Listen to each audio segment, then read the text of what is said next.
కంపు ఉంటుంది, కొంత దూరం వెళ్ళిన తర్వాత పరికంపు ఉంటుంది, కొంత దూరం వెళ్ళిన తర్వాత ముంగ తుప్పలు ఉంటాయి. వీటిని బాగు చేసుకుని వెళ్ళేప్పటికీ తెల్లారిపోయింది.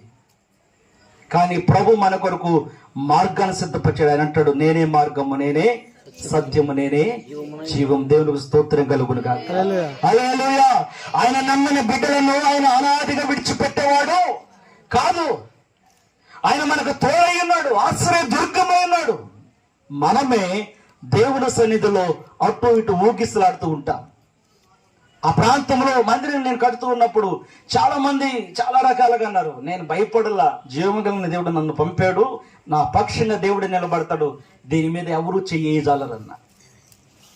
దేవుడు అలాగనే దాన్ని పూర్తి చేశాడు. జయకరంగా దాన్ని ప్రతిష్ట చేసాం. స్తోత్రం కలుగునుగా.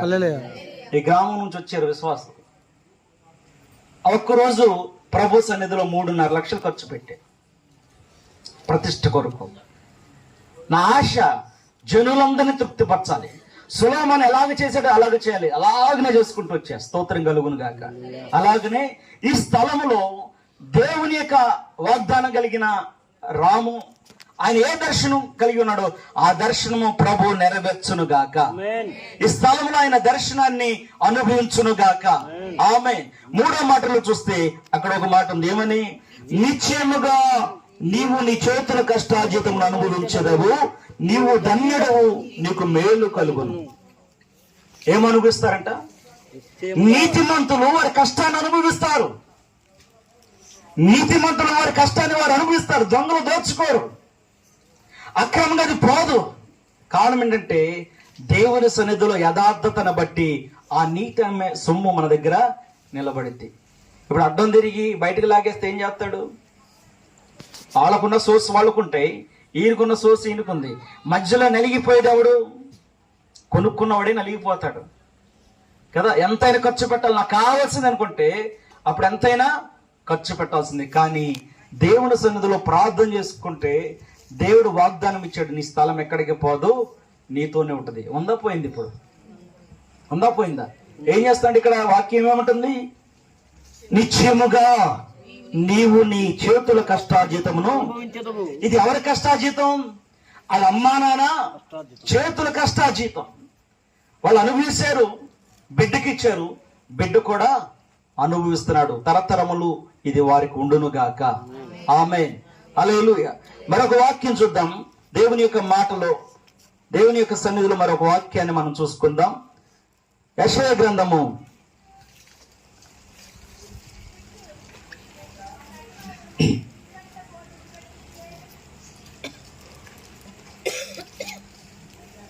5వ అధ్యాయము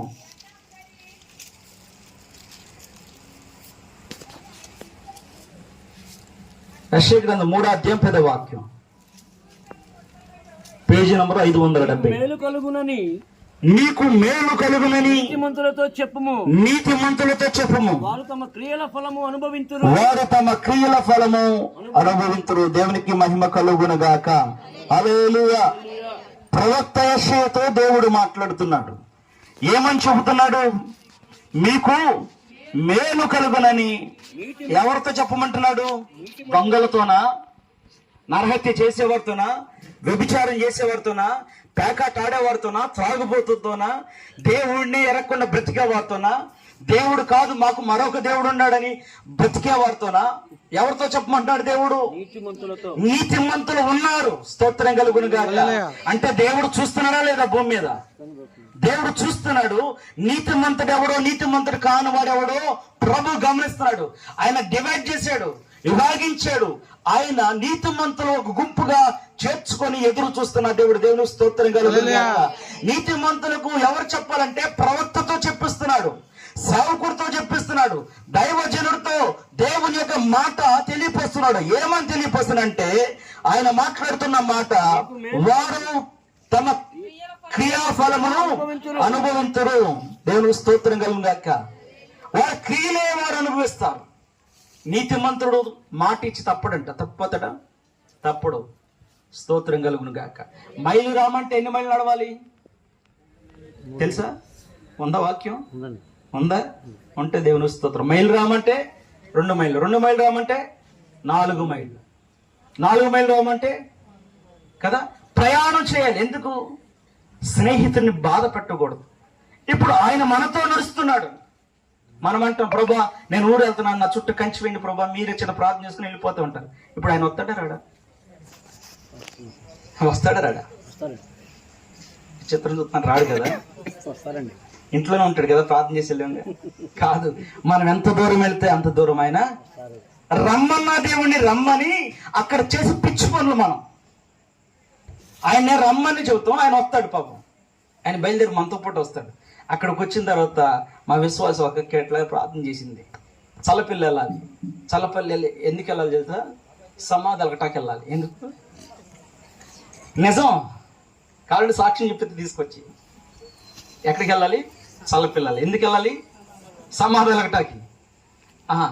వాళ్ళ మరిదను తోడుకోడు చనిపోతే ఆ సమాధులు అలగటానికి వెళ్ళాలి. సరే వెళ్ళారు.